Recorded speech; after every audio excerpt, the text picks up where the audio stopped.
la met dafa mel ni yow aussi moom ngay xaar les questions qui seront abordées ci question d'actualité bi la justice jusqu'à présent les victimes les 80 victimes ñu ngi toog ba léegi di xaar que justice se fasse ba léegi y a pas encore la machine judiciaire ci côté boobu dafa mel ni dafa xaw a yéex ba léegi. Bon évidemment côté boobu ci laa gën a nekk à l'aise parler de la justice et bon justice dafa yéex bon c'est relatif quoi parce que des enquêtes aussi complexes ba pare xóot yàgg depuis 2021 ba 2024 ay meurtres yu fi amoon moo am ay morts yu fi amoon tu sais que c'est des enquêtes criminelles et qui parle d'enquête criminelle parle de la reconstitution des faits parle de preuves parce que comme ni ñu koy jàngale sur le principe en matière criminelle les preuves ne s'appliquent pas au regard des faits mais au regard des preuves parce que y a ce qu'on appelle les armes du crime qu'on doit retrouver les experts balistiques les armes du crime tout ça dafa bokk ci puzzle bi donc Dieu merci on a ouvert des enquêtes état bi ñu ko doon préparé di ko xaar société civile bi wax nañ ci opposition bi ñëpp d'après que tous les Sénégalais aussi attendaient que la lumière soit faite sur ces morts là. Dieu merci ubbi nañ enquête on a confié les dossiers à la section de recherche on a interpellé le ex-ministre Pape Malick Ndour sur la question auditionné nañ ko bàyyi ko mu dem bon enquête yaa ngi continuer je pense que au fur et à mesure il y aura peut-être des auditions yoo xam ne c'est parallèle doonam aussi ay contestes ay confrontations pour l'éclairement de la vérité aussi il y aura aussi des preuves yoo xam ne ko teg scientifique je pense que enquête bi dafa laaj ñi tey ci parce que dafay jël temps du enquête boo xam ne c'est comme flagrant délit di tic au tac voilà les preuves ñu yóbbu la flagrant délit non ça c'est des enquêtes qui vont prendre du temps quand même. D'accord. Voilà. Donc les enquêtes mais l'essentiel c'est que justice oui. soit faite quoi c'est ça. D'accord. Alors est-ce que loolu day gën a dëggal la sortie du magistrat Cheikh Ba président de l'union des magistrats bu muy wax ne boo gisee yenn dossiers yi ak yenn en lenteur yi c'est parce que effectif bi corps judiciaire am dafa faible. mais conditions de travail aussi njëvadi na ci largement ginnaaw le 16 novembre moom defee benn entretien avec suñu confrères yu nekk RTS déjà cette sortie ban analyse nga ci am. bon la justice à ces mots bind naa ci sax day benn article boo xam ne suite da koo génne tey. waaw gis nañu tey ñu publier. voilà très bien bind naa ci article boo xam ne j'ai fait sortir benn réquisitoire. L'indépendance de la justice une façade qui cache un mal profond. un mal très profond d'ailleurs boo xam ne dafa yàgg. depuis temps yi Diouf Abdoulaye Wade ba Macky Sall justice bi vraiment exécutif bi dafa teg oom ci kaw parce que je sais pas si je vais t'expliquer dafa am d'abord benn manque d'indépendance par rapport au statut des magistrats benn manque d'indépendance par rapport au conseil supérieur de la magistrature parce que exécutif moo fa bëf nan la fa bëfee boo demee conseil supérieur de la magistrature ñaari parties dafa am ce qu'on appelle les membres élus et des membres d'office membres d'office ñëw pour membres élus les membres élus ce sont les magistrats seen pairs par grade ñoo leen di élire soo fa demee je donne l'exemple bu nekkoon 15 membres la 20 membres la mën naa wax ne 15 yi c'est des membres d'office yoo xam ne exécutif ñoo leen élire est-ce que bu demee vote exécutif du gagné li mu bëgg a def du ko def donc ça c'est un problème exécutif tey moo ëmb conseil supérieur de la magistrature parce que conseil supérieur de la magistrature bi ñaar mbir mooy yërëm mooy mbiram c'est d'abord gérer la carrière des magistrats et leur discipline ñaar mooy liggéey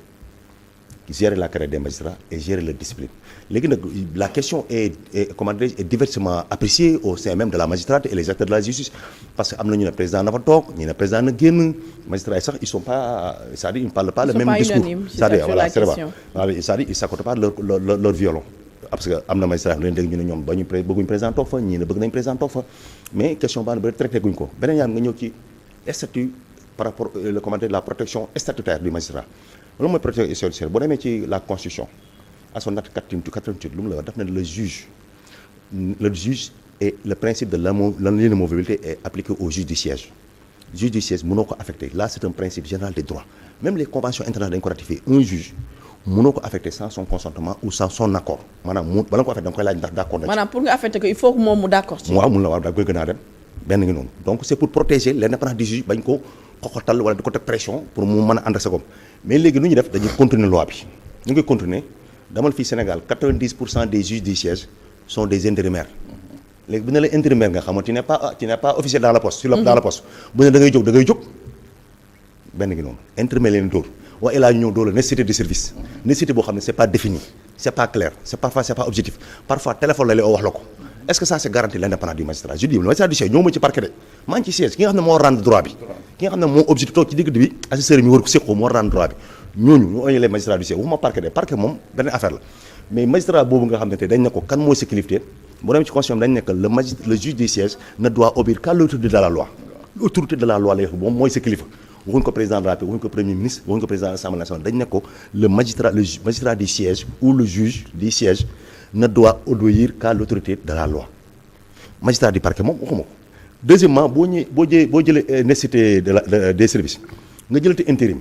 est-ce que le magistrat du siège n'est pas déplumé ban force la amati pour résister amul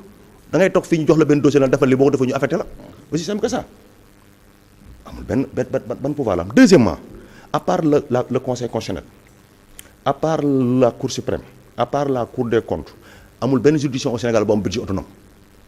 ñoom ñu bu ñu soxlaa sax feuille blanche dañu xaar ministère de la justice fa lañ te seen budget def dépendre moo xam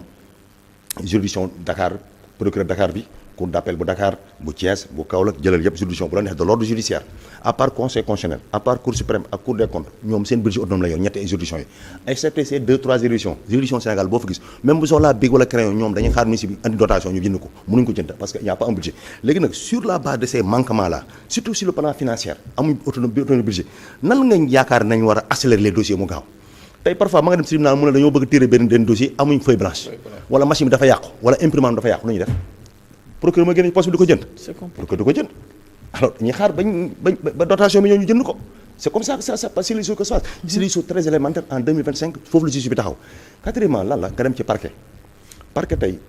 certes parquet les procureurs les juges qui sont au parquet maanaam ñu ooy procureur ñoom seen affectation mën na nekk d'office comme aussi mën na nekk seen bëgg-bëgg ñu ñaan ko mais parfois da nga leen di jox benn dossier ne la defal defoo ko ñu affecté la d'office moo tax boo gisee procureur yi parfois sur les dossiers ils font ce qu'on appelle des appels systématiques dañu bañ def erreur parce que dañu defaale appel en attendant ñu réunion xaar la sanction lan lay ban orientation lay joxe parce que boo deful appel délai jeex mën nañ la sanction la tax defoo appel parce que waa ji bëgguñu mu dem parce que la politique pénale du pays ou la politique pénale de l'exécutif est conduite par le parquet parce que buntu parquet ci exécutif mooy buntu exécutif ci pour tribunal parquet la su exécutif su bëggee wax ak tribunal parquet lay jaar parquet def li ñu bëgg a def c'est ça moo tax ngay gis parfois ñu naan la pour que def na gaaw def na appel mais parfois appel yi ngay gis yooyu yëpp parfois c'est systématique en attendant xaar parce que procureur à chaque fois mën a def appel mais tout le temps aussi mën na ko dindi mën na renoncer à sa demande d'appel moom appel am suñu demee def appel ci benn dossier mën na toog 10 jours ñu def benn réunion ñu ne bon d'accord on peut laisser le gars yi renoncer à leur appel boobaa waa ji mën na génn prison c'est ça qui est après léegi nag bon maintenant ñu ñëw ci maintenant aussi boo waxee aussi ci tribunal bi aussi da ngay wax ñoo xam ne aussi dañoo bokk ci tribunal bi moo lañu ooy les détenus il faut revoir aussi les conditions d'incarcération aussi Sénégal c'est compliqué parfois mos naa ci wax ak benn juge mu ne boo demee tribunal Pikine Guédiawaye bu bees bi tribunal régional Guédiawaye bi bu ñu commencé ba léegi lu ñu fi door ci ay mandat de dépôt sax da moo gën a yokk tribunal bi. mandat de dépôt systématique yi waaw. oui pour tic au tac ñu yóbbu la parce que bon au Sénégal fii ils respectent pas le principe selon lequel la liberté c'est le principe la détention c'est l'exception bon j'en ai discuté avec un procureur ak waa Yorkaaf bi mu ne li koy waral mu ne ma fii li ñu bàyyi ci nit par jour kenn mënu xam ne mais kenn du ko informé. mais li ñu dóor ci kaso moo ëpp moom la ñuy informé mais il y a beaucoup de gens dañ leen libéré ñu dem seen yoon tout ça c'est une politique de donner aux chances à ces jeunes là mais lu tax parfois jeunes yu bëri nga xam ne dañuy def ay infractions ñu jàppale mënu leen a bàyyi parce que garantie de représentation en justice lañ amul te dañoo def lu ne wengaaral tooñ nit mënuñ leen tëb di leen bàyyi mu doon bari bu kër jàmm bi loolu lay niru injustice lay indi mën na indi boo xam ne sax ki ñu tooñ mën na mer bëgg dem fayul boppam donc ñenn ñi manque de garantie de représentation en justice parce que am na boo yoo xam ne tey bi leen jàpp nañ leen ñetti yoon wala ñeenti yoon seen turu yaay bi ñu joxe fii ak seen turu papa ak adresse kër bi ñu joxe fii bokkul ci PV yi. parfois dañuy joxe pour.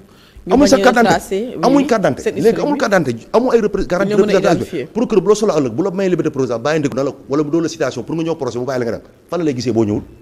parce que y a un problème c'est-à-dire justice bi su ma la yeboon daal y a des problèmes parquet aussi am na benn affaire nañ bàyyi aussi ce qu'on appelle les consultations à domicile suñu bëggee affecté nit ci mer parce que parquet affectation yu bëri genre représailles niru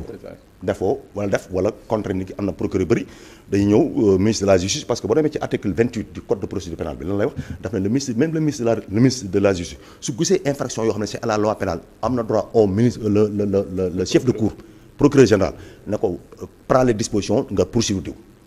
te poursuivre d'appel day le procureur de la cour d'appel dafay au procureur bi nga xam ne mooy de son ressort na ko toppal diw te da koy topp su bañee il peut avoir des représailles. D'accord. Parce que il est soumis au principe de la hiérarchie. sa patron ki ne si ko bu loo xee da ngay def. D'accord Pape Sané. waaw mais merci monsieur Thiam en fait di wax rek dëgg tu sais ñun on est dans un pays bi nga xam ne on veut une chose et son contraire. C'est ça. depuis l'aube des indépendances. On clame partout cette indépendance de la justice, de la justice. Mais quels sont les actes qui sont posés? Quasiment, il n'y en a pas. Soo xoolee dañuy ñëw sur le plan matériel. Nan la ñuy def pour permettre aux juges au juge de manière générale pour ne pas dire le personnel judiciaire. Et ñun justiciable yi yan acte nañu matériellement nañu posé pour que ñu mën a bénéficier d'une bonne justice quasiment y en a pas. da ngay xool plein de dëkk yi nga xam ne je prends l'exemple de Ziguinchor pratiquement léegi le tribunal le TGI n'existe plus dañ ko loger au niveau de la cour d'appel parce que amatuñu bâtiment bi ça menace ruine. Donc imaginez nga un peu ci condition yooyu ñu war a liggéey. Il y a combien. Le président de l'UMS souligné na ko manque de personnel bi bâtiment yoo xam ne dañoo màgget. déjà yéen tribunal yu bëri Sénégal actuellement dañoo loué. Très bien tribunal régional dama la bu Mbour bu bees bi. dañoo loué. Donc imaginez nga tey jii. D'abord waxuma sax les ñii di rendre justice mais ñun les justiciables ñun on a un problème d'accès déjà à la justice muy benn problème. Deuxième problème mooy ñi nga xam ne ñoo war a rendre la justice moo xam les magistrats les greffiers le personnel administratif et consort tey jii ñoom ñëpp tey ils ont également un problème mooy déjà matériellement souvent ñu ngi dégg seeni revendications surtout greffier consort d'ordre salarial ou bien indemnité consort mais leneen li nga xam ne moo ci gën a yéem soo xoolee li ñuy wax démographiquement au niveau démographique amul benn acte bu ñuy poser pour essayer di mettre le nombre de magistrats bu mun a au moins maanaam satisfaire un peu la demande des justiciables. Quand on recrute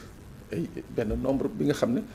soo recruter un nombre suffisant mettons 50 mooy que la même année il y a 20 ou 30 qui vont à la retraite ou bien il y a 20 ou 30 qui sont dans les ministères dans les détachements donc moo tax ma ne tey jii ñii nga xam ne ñooy définir la politique pénale mooy l'exécutif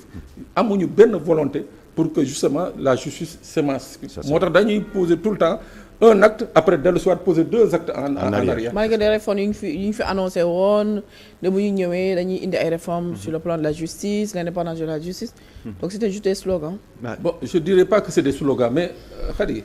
ça fait plus d'1 an. bi ñu demee toog def les assises de la justice. Je crois que dans un pays où tout est urgent surtout la justice la question de la justice. dama ne pour que les investisseurs yi di ñëw Sénégal mooy que da leen di leer que la justice fonctionne normalement. Pour que maanaam yenn agrégats yi démocratique ñi am ko au niveau international dañuy jàpp ne que la justice fonctionne normalement donc dama jàpp ne que bi ñu génnee ci assise de la justice la nga xam ne moom nañu waroon njëkk a teg comme projet de loi et consort au niveau de l'Assemblée bokk na ci li nga xam ne moom nañu retenir au niveau des assises de la justice mais jusqu'à présent il y a rien man nag ma crainte mooy que li nga xam ne moo fi amoon Macky Sall ñëw fekk ko fi bàyyi ko fi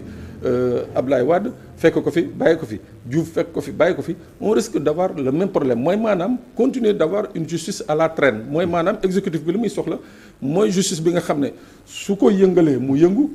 su ko jàdduloo mu jàdd su ko taxawloo mu taxaw mais et là je dis encore une fois ça ne rassure pas les justiciables que nous sommes et ce n'est même pas bon pour les magistrats parce que Dieu sait sooy wax ak sunu naataangoo yi un peu partout en Afrique ils te disent que yéen vous avez la chance d'avoir les meilleurs magistrats